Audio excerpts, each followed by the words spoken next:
Buenos días, profesor y compañeros. Hoy les voy a hablar acerca del libro de la historia de la corrupción en el Perú, lo cual fue escrito por Alfonso Quirós, que fue un historiador peruano. Nació en el año de 1956 y estudió en la Universidad Católica. Bueno, este libro básicamente trata de la corrupción que hubo en el Perú, tanto político, militar, también sobre las reformas de las finanzas económicas, el mal uso del poder, las causas y consecuencias, el retraso del desarrollo, también el problema de minerías, el sistema de sobornos, también la crisis de los años 80 en Hispanoamérica y el conflicto armado interno. Este libro básicamente se divide en 7 tomos, en 7 capítulos, lo cual el primer capítulo trata sobre el fracaso de las reformas coloniales, dando el origen de la corrupción en la época del virreinato, que se aprovechaban del poder para generar dinero.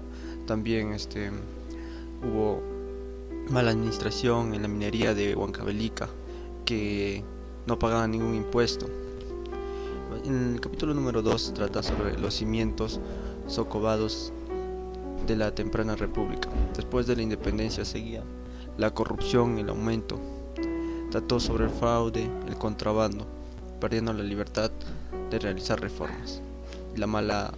La relación de los militares con las administraciones estatales, donde el presidente Gamarra, que fue uno de los aprovechados de su poder, hasta que llegó el presidente Ramón Castilla, donde fue el primer presidente en imponer un impuesto nacional, a pesar de su falta de educación.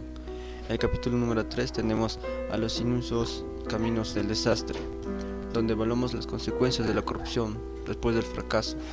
También el tema del guano de las Islas Guaneras, que tuvo una mala administración en el mercado monopolio.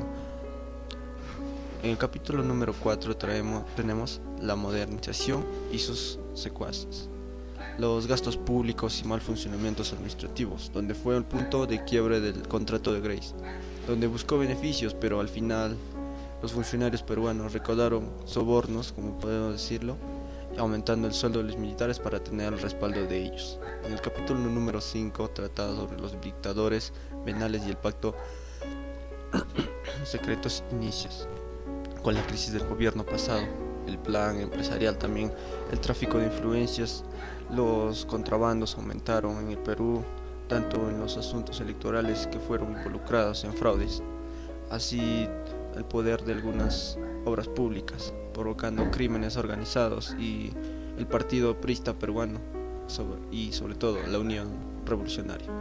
En el capítulo número 6 tenemos a los asaltos de la democracia. Mayormente trató del fracaso que tuvo el gobierno para frenar la corrupción, las pérdidas que generaban el contrabando, así como los civiles y los militares, que a través de los sobornos no eran investigados. En el capítulo número 7, para finalizar, tenemos las conspiraciones corruptas, mayormente en el gobierno de Alberto Fujimori, relacionado con Montesinos, ¿no? Dando así que para inculcar sus malos actos, los medios de comunicación fueron manipulados, tapando sus malos actos, así como los actos funcionarios públicos y los militares, donde su principal argumento fue el manejo de la corrupta de finanzas y la economía, que afecta al sector estratégico y el desarrollo de nuestro país como consecuencia, ¿no?